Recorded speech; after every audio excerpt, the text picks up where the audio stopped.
এইমাত্র বুলবুলিয়া 3 দেখে শেষ করলাম। হরর মুভি, যেটা বলিউডের। হ্যাঁ, প্রথমটা শুরু করছিল হচ্ছে অক্ষয় কুমার দিয়ে, তারপর হচ্ছে 2 তো বললো কার্তিক আরিয়ান, সেটা তো ব্লকবাস্টার হলো। এখন হচ্ছে 3 চলে আসলো। তো 3 দেখে আমার কেমন লাগলো যে 1 তো অনেক আগে ছিল, আবার অক্ষয় ছিল, কমেডি মোটামুটি অনেক ভালো হয়েছিল। তো ওই তুলনায় মুভি পারফেক্ট ছিল। আর 2 তো অনেক বেশি সুন্দর হয়েছে, খারাপ হয় নাই, ট্রু ব্লকবাস্টার হয়েছে, আমার কাছেও ভালো লাগছে। 3টা কেমন, 3টা ওই দুইটার তুলনায় হচ্ছে অত বেশি মানে কমেডি বা হচ্ছে সাসপেন্স তৈরি করতে পারে নাই, ওইরকম একটু নিচে আছে। বাট দেখা যায় কমেডির জন্য বেস্ট, খারাপ না।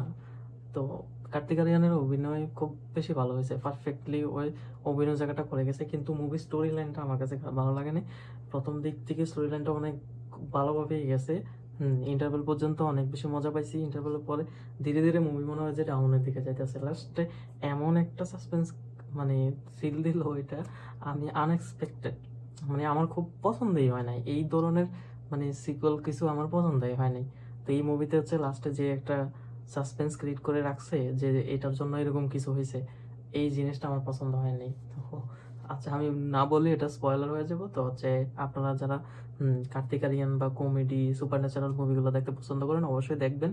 কিন্তু এই মুভি যারা দেখার তারা কিন্তু অবশ্যই দেখে। কিন্তু নতুন কেউ যদি দেখতে চান তাহলে বলবো যে হ্যাঁ, অভিনয়, তারপর হচ্ছে গান, অন্যান্য যেই লিড রোলে আছে যেমন হচ্ছে বিদ্যা বালান, তারপর হচ্ছে ওই নতুন ভাবি টু বলে ক্রাশ, ইন্ডিয়ান ক্রাশ, তো ওই আছে।